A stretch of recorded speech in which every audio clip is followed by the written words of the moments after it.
Well, I hope everyone in America had a great 4th of July long weekend. I've also had a few days off making videos, but now I'm back for the foreseeable future making daily content, so if you're not already, please consider subscribing. So today, we are going to talk about TikTok, the sad, inevitable conclusion to the dumbing down of society we have witnessed the past few decades. This was always going to happen, where the stupidest people in society use a phone app to make terrible, no-effort videos so they can get attention and validation from people they don't know. And as people get stupider and stupider and their attention spans shorten, TikTok further rises in popularity. There are no redeeming features to TikTok whatsoever. Oh yeah, and it's basically owned by the Chinese government. And of course, since its creation, it's being used to farm data on Western people by Winnie the Pooh. Something the NPCs have just started to figure out a few days ago, but channels like mine pointed this out 2 years ago because it was so obvious, but the damage is done now. But yes, it's a spying device for the Chinese government. Yes, it's a threat to national security for every Western country. But we can overlook all of that because of its greatest atrocity. And that is, it has given woke women a voice and made them more unbearable and insane than they were to start with. And they were pretty cuckoo bananas to begin with. Obviously, during lockdowns, we had to put up with the dancing nurses, TikToks going viral everywhere, as everyone was simply astonished how narcissistic people in healthcare were. And that really turned a lot of people against nurses, and rightly so. There's people dying in the wards they're working on, and they're so thirsty for attention they have to post videos online instead of working and maybe helping these people. Well, obviously everyone got bored with the coup and moved on, so this leaves a dilemma for nurse thoughts everywhere. Where will the likes and attention come from now? But don't worry everyone, they thought of an even more low effort way to seek attention, and that is set up their phone in the corner and pretend to be upset that they lost a patient. And these videos are set to copywritten songs about being a girl boss and how brave they are for someone else dying. So yeah, if you had a grandparent die in hospital recently or someone else, one of these horrifically bad people has probably made a TikTok video to clout chase off the back of their death. That's a nice start, isn't it? So I think I'm making my case for the need for woke women to be stopped pretty well here, but I'm not done yet. There's a woman called Tiara Mack, and she's allegedly a politician in the Rhode Island Senate in America. So why am I talking about Tiara? Has she spoken out about nurses making vile TikTok posts exploiting people's deaths for attention, like a sensible person in public office should do? Bravo, Tiara. Very good. Some rare sense in an increasingly dumb world. Well, no. She went and won up the nurses by a considerable margin and made this campaign ad for a re-election on TikTok. Let's watch. I'm interested to hear about her agenda, how she plans to enact economic growth, fix poverty, the important issues that I'm sure she'll touch on.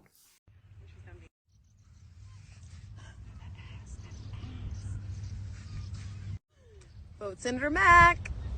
Oh wow, I was dead wrong, wasn't I? That was a fat woman standing on her head and jiggling her ass asking for votes. Even politics has been thotified thanks to woke women. Of course, it should come as no surprise that someone this dumb also sponsored a sexual education bill about queer, inclusive, pleasure-based sex education for children. Whatever that is, but it sounds like people should be going to jail if they participate in it to me. Now, obviously normal people dunked on her for quite some time on social media because she's a stupid thought desperate for attention. So she tweeted out how twerking upside down really makes the right wing angry. Now, it makes everyone annoyed when politicians do insane things like that. People expect politicians to carry themselves with a bit more class and act with a level of decorum at least a bit higher than a crack addicted stripper is all. It's not much to ask. We all know you're corrupt and evil. Just don't behave like that. That 19th Amendment is looking like a bigger and bigger mistake every day, isn't it, boys? That's it for today's video. Don't forget to like and share, subscribe, see more content like this. Thanks, boy.